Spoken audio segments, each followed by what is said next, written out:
Assalamualaikum Sobat Football United, ringan amatiran ala gua.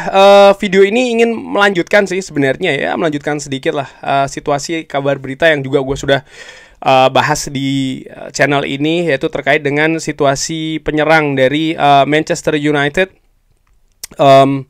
Ya, lini serang ini kan lini yang memang harus diperbaiki menurut gua ya untuk musim depan. Manchester United harus meningkatkan lagi kualitasnya, dan salah satunya tentu saja melalui rekrutmen. Nah, kemarin sempat dikabarkan bahwa Manchester United ada dua pemain ini ya, Liam Delap dan juga Victor Gyökeres, yang nampaknya saat ini menjadi pemain yang paling ramai dibicarakan di media dengan peluang yang cukup besar untuk mengikuti Matheus Cunha. Bagaimana keadaannya? Mungkinkah Gyökeres, yang menurut gue banyak juga diinginkan oleh fans Manchester United, atau bahkan Liam Delap yang akan datang? Tapi gue juga melihat kemungkinan lain. Pemain lain misalnya Mbemo ataupun juga Victor Osimhen, terutama untuk Victor Osimhen nampaknya peluangnya tidak besar karena angka gaji. Kecuali kalau dia mau menurunkan valuasi gajinya, mungkin akan ada peluang yang lebih terbuka. Tapi situasi saat ini peluang tersebut tidak cukup tinggi. Liam Delap serta Victor Gyökeres ini yang terdepan. Nama-nama lain menurut gue akan banyak tergantung dari keadaan buruan utama dari Manchester United saat ini. Ini menurut media. Nah, apakah Gyökeres ataukah Liam Delap? Gue justru melihat, Sobat Football United, ada kemungkinan Manchester United bisa mendatangkan Gyökeres dan bahkan bisa juga mendatangkan Liam Delap. Apakah gue sedang bermimpi ataupun berfantasi? Gue harap tidak demikian ya. Karena memang lini depan Manchester United ini adalah lini yang harus diperbaiki, dan salah satu perbaikan itu dilakukan dengan merombak menurut gue. Cuman seperti kita ketahui juga dan sering gue bahas di channel ini, tantangan utama dalam melakukan perombakan ini justru dari bukan dari faktor teknis, tapi justru dari situasi finansial. Rasmus Højlund misalnya, ataupun juga Joshua Zirkzee, mereka didatangkan dengan angka yang tinggi dengan kontrak yang panjang, dan ini mempengaruhi angka PSR. Nah, apa yang bisa mempengaruhi, faktor-faktor apa saja yang bisa membuat Liam Delap dan bahkan Victor Gyökeres ini bisa datang ke Manchester United? Untuk Victor Gyökeres, kita semua tahu bahwa dia pernah bekerja sama dengan Ruben Amorim di Sporting. Satu dan lainnya dia sudah saling paham ya, karakter dan juga mungkin situasi teknis dan lain-lain. Tapi kalau faktor itu menjadi faktor terbesar kenapa Victor Gyökeres harus hadir di Manchester United, gue justru ragu. Kenapa? Ya, pada dasarnya Sporting bukan Manchester United, Liga Portugal bukan Liga Premier. Kehidupan di Portugal berbeda dengan di Inggris. Banyak hal perbedaan sehingga menurut gue tidak bisa hanya melihat oke, mereka pernah bekerja sama, datangkan saja. Tidak seperti itu menurut gue. Tapi faktor lain misalnya ya, faktor teknis, bagaimana Victor Gyökeres ini memiliki kemampuan yang luar biasa menurut gue dalam mencetak gol, bukan hanya di kompetisi lokal di Portugal, tapi juga di Eropa. Dan dia menunjukkan hal tersebut dengan konsisten. Nah, ini merupakan poin plus banget ya. Manchester United butuh penyerang premium, dan menurut gue Victor Gyökeres ada di level tersebut. Nah, bagaimana dengan Liam Delap? Liam Delap juga dilihat sebagai pemain yang memiliki talenta besar. Beberapa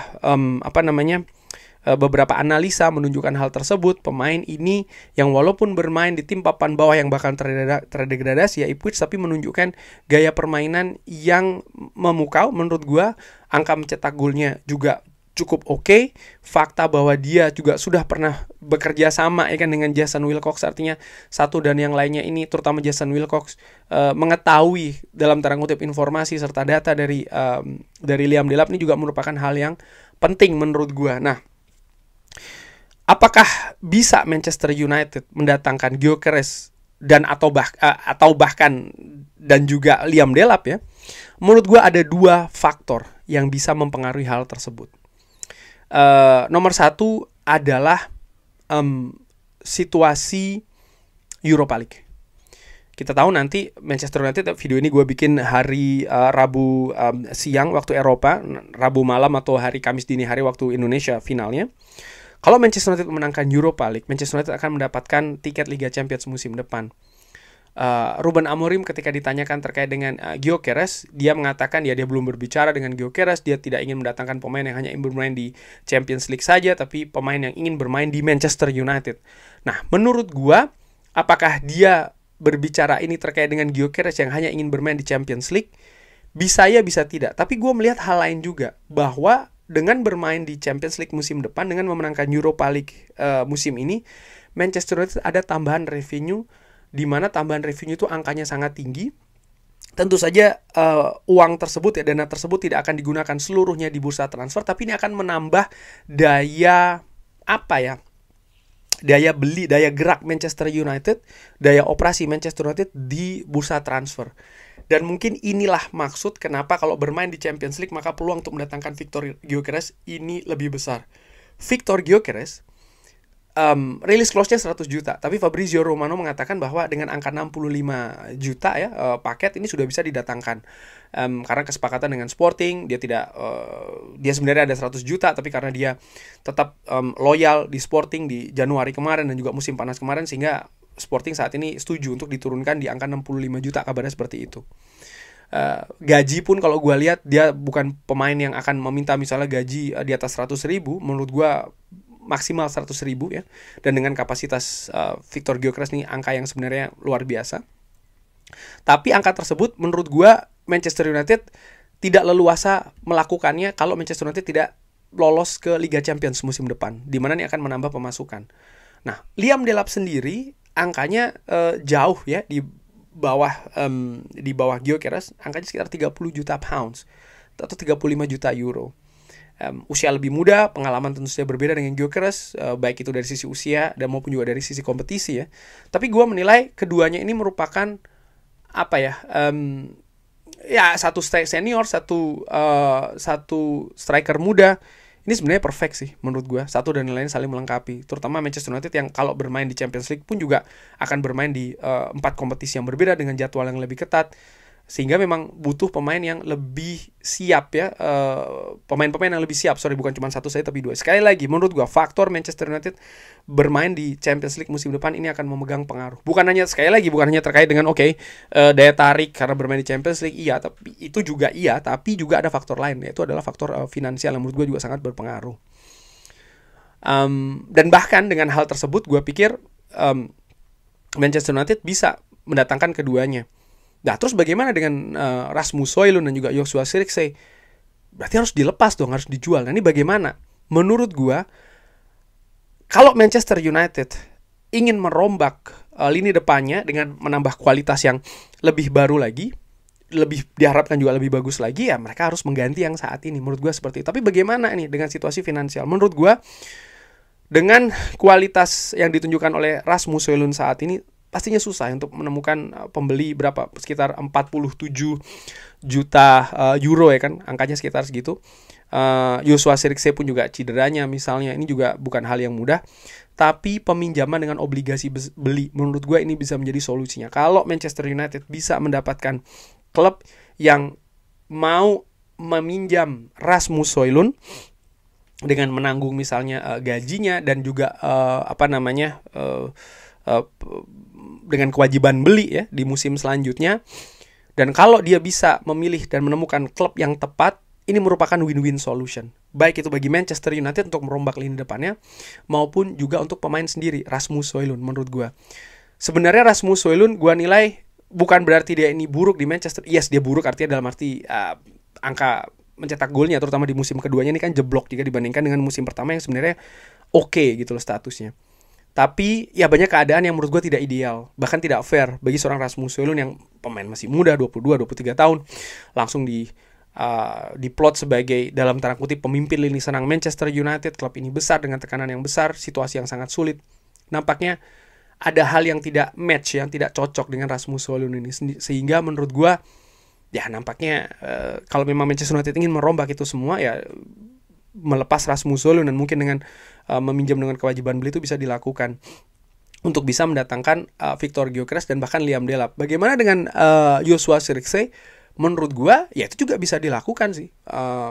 Misalnya melepas ya dengan pinjaman dengan status melepas dengan status pinjaman dengan kewajiban beli, itu yang ingin gua katakan tadi. Tapi mungkin terkait dengan Joshua Zirkzee, Ruben Amorim punya rencana lain, itu juga bisa sih menurut gua. Misalnya ya dia akan diberikan tetap tempat karena menurut gua hanya menyisakan 2 striker saja, 2 penyerang saja untuk mengarungi 4 kompetisi musim depan dengan jadwal yang ketat, menurut gue ini sangat riskan ya. Dimana kalau kita melihat misalnya di bulan memasuki November, Desember, Januari, bahkan Februari itu jadwal sangat ketat sekali. Di Boxing Day misalnya hanya istirahat 2-3 hari lalu pertanding lagi, ini kan juga sangat sulit sekali ya menurut gue. Jadi tidak ideal kalau hanya 2 penyerang saja. Idealnya demikian, tapi tentu saja pemain yang bisa bermain di beberapa posisi, dan menurut gue Joshua Zirkzee sudah menunjukkannya. Jadi menurut gue balik lagi ya, Manchester United bisa mendatangkan Gyökeres dan bahkan Gyökeres dengan Liam Delap kalau nomor 1 yaitu tadi situasi finansial ini bisa diperoleh dari bermain di Champions League musim depan, memenangkan Europa League musim ini, serta mencari solusi ya untuk melepas Rasmus Højlund dan atau Joshua Zirkzee. Lalu ada juga faktor nomor 2 menurut gue yang tidak kalah pentingnya, yaitu adalah bagaimana presentasikan rencana musim depan, terutama untuk lini serang Manchester United. Karena ketika Gyökeres datang ataupun Liam Delap datang, Manchester United jangan mengulangi apa yang dilakukan dengan Rasmus Højlund. Artinya ya hanya berharap dari individu itu saja untuk mempengaruhi atau memperbaiki lini depan Manchester United. Tidak bisa seperti itu. Harus diyakinkan juga ada kualitas-kualitas lain yang bisa membantu, yang mensupport pemain penyerang baru tersebut. Dan menurut gue rencana itu ada dengan Matheus Cunha. Kenapa Manchester United mendatangkan Matheus Cunha dulu, baru mencari yang striker nomor 9? Menurut gue dalam hal untuk memberikan presentasi bahwa mereka tidak akan sendirian. Mereka tidak akan dibebankan secara besar-besaran ya, hanya di pundak mereka saja. Tidak.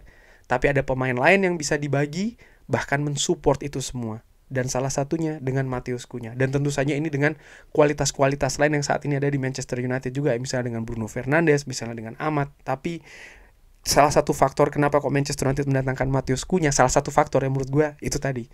Untuk memberikan semacam kayak presentasi lah, rencana, sehingga bisa menaikkan daya tawar klub ini untuk mendatangkan incarannya, baik itu Gyökeres ataupun juga Liam Delap. Di mana ya Manchester United secara realita juga tidak sendirian ya dalam meminati klub ini, klub-klub lain pun juga demikian. Kurang lebih seperti itu tadi situasi yang menurut gue secara ringan amatiran analisa gue. Bisa jadi Manchester United bagaimana caranya mendatangkan Gyökeres, dan bahkan bisa mendatangkan Gyökeres dan juga Liam Delap. Bagaimana menurut Sobat Football United? Seperti biasa silakan drop di kolom komen. Terima kasih sudah menyaksikan. Jangan lupa like, sholat, dan juga subscribe. Wassalamualaikum warahmatullahi wabarakatuh. Thank you.